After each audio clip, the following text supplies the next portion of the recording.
एका महिलेच्या सौंदर्यावर फिदा झालेल्या दोन तरुणांचं आयुष्य हे पूर्णपणे उद्ध्वस्त झाले। प्रेम, लग्न आणि फसवणूक या तिन्ही गोष्टींच्या एका थरारक कहाणीमध्ये ते असे काही अडकले की त्यांना सावरण्याची संधीही मिळाली नाही। ही घटना आहे मध्य प्रदेशातील खंडवा येथील।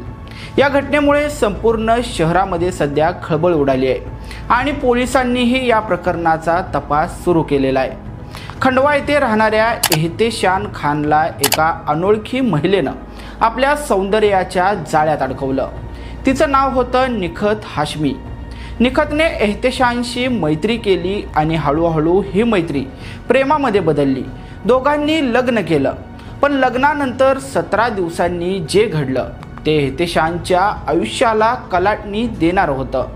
नेमकं त्या दोन तरुणांसोबत काय घडलं होतं याच गोष्टीचा सविस्तर आढावा आपण या व्हिडिओच्या माध्यमातून घेणार आहोत। नमस्कार, मी हुसेन नदाफ आणि तुम्ही पाहता यस प्राईम न्यूज।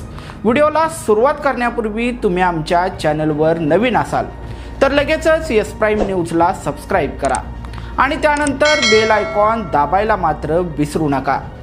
लग्नानंतर 18व्या दिवशी निखत अचानक घरातून गायब झालेली होती। ती एकटी नव्हती, तर तिने घरातील दागिने आणि भली मोठी रक्कमही सोबत नेलेली होती। एहतेशानला काहीच कळलं नाही, तो पूर्णपणे गोंधळून गेलेला होता।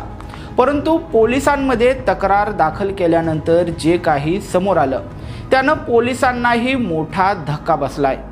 निखतने फक्त एहतेशानचीच फसवणूक केलेली नव्हती, तर तिने आणखी एका व्यक्तीलाही आपल्या जाळ्यात अडकवलं होतं। निखतने कोलकात्याच्या ज्वेलरी उद्योजकासोबतही मैत्री केलेली होती। त्याला तिने वेगवेगळी नावे सांगितली आणि त्याच्याशी लग्न देखील केलं होतं।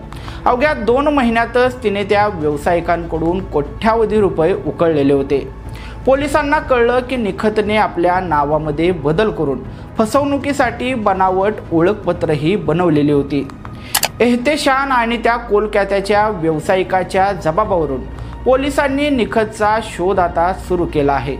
या प्रकरणाचा सखोल तपास सुरू आहे आणि लवकरच या रहस्याचा उलगडा होण्याची शक्यता आहे। पण हे सारं घडल्यानंतर एक गोष्ट मात्र स्पष्ट झाली आहे, प्रेम आणि विश्वास यांच्या आधारावर उभ्या असलेल्या नात्यांमध्येही फसवणूक होऊ शकते।